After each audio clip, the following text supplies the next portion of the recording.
ঘটনার সম্মুখীন হয়েছি। আজকে আমাদের পার্টি অফিসে একটি আমাদের আভ্যন্তরীণ মিটিং ছিল। সেই মিটিংয়ের লোকজন যখন বসা ছিল তখন গণ অধিকার পরিষদের একটি মিটিং আজকে ছিল, একটা বেআইনি মিটিং ছিল, যে মিটিং থেকে জাতীয় পার্টিকে বাতিল করা, নিবন্ধন বাতিল করা, আমাদের চেয়ারম্যানকে অ্যারেস্ট করার দাবি সংক্রান্ত একটা মিটিং ছিল। আমার জানা মতে এ ধরনের মিটিং করা বেআইনি, এ ধরনের মিটিং করা রাজনৈতিক উস্কানিমূলক এবং গভীর দেশকে খাদের কিনারে নিয়ে যাওয়ার একটি পদক্ষেপ। এবং আমাদের মিটিংয়ের সেই মিছিলের পরে গণ অধিকার পরিষদের একটি মিছিল হয়। সেই মিছিলের পিছন থেকে বড় বড় কিছু ইট আমাদের নেতাকর্মীদের উপর ছুঁড়ে মারা হয় এবং তাৎক্ষণিকভাবে আমাদের বেশ কিছু নেতাকর্মী প্রচণ্ডভাবে আহত হন। অনেকেই এখন হাসপাতালে আছেন এবং এক পর্যায়ে আমরা অনুভব করি আমাদের পার্টি অফিসে আঘাত হতে পারে, আগুন দেওয়া হতে পারে। স্বাভাবিকভাবেই আমাদের নেতাকর্মীরা তখন সেটা প্রতিরোধ করে সাহসিকতার সাথে এবং গণ অধিকার পরিষদের অনেকেই তখন সরে যায়। পরবর্তীতে আমরা অত্যন্ত কৃতজ্ঞ, তাৎক্ষণিক সেনাবাহিনী এসে পরিস্থিতি শান্ত করে।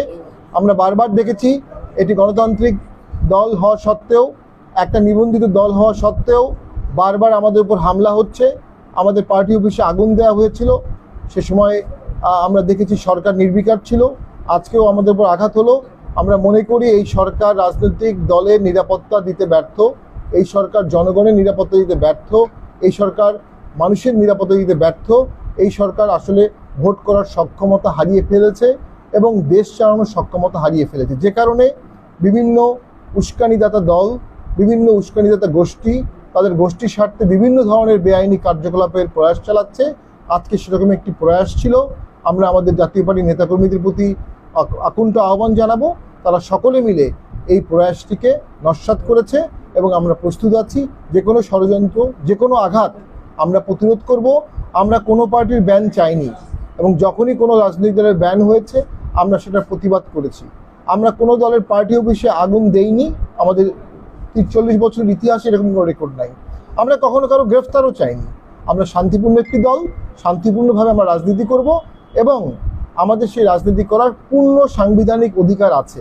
আমরা আমাদের পূর্ণ সাংবিধানিক অধিকারের বাস্তবায়ন চাই, সরকারকে সেটা দিতে হবে এবং এই যে আমাদের নিরাপত্তা দেওয়ার ব্যর্থতা, এর দায়ও সরকারকেই নিতে হবে।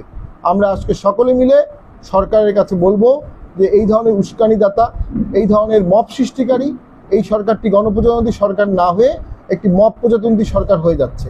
এই দেশের মালিকানা জনগণের হাত থেকে চলে গেছে মবের হাতে। এই মবের হাত থেকে দেশের মানুষকে রক্ষা করতে হবে, সকল রাজনৈতিক দলকে রক্ষা করতে হবে। রাজনৈতিক দলগুলোর মধ্যে যদি সহমর্মিতা না থাকে, সহাবস্থান না থাকে, তাহলে দেশে গণতান্ত্রিক পরিবেশের উত্তরণ ঘটবে না, ভালো ইলেকশন হবে না এবং একটি বাজে ইলেকশন, একটি বাজে সরকার এবং একটি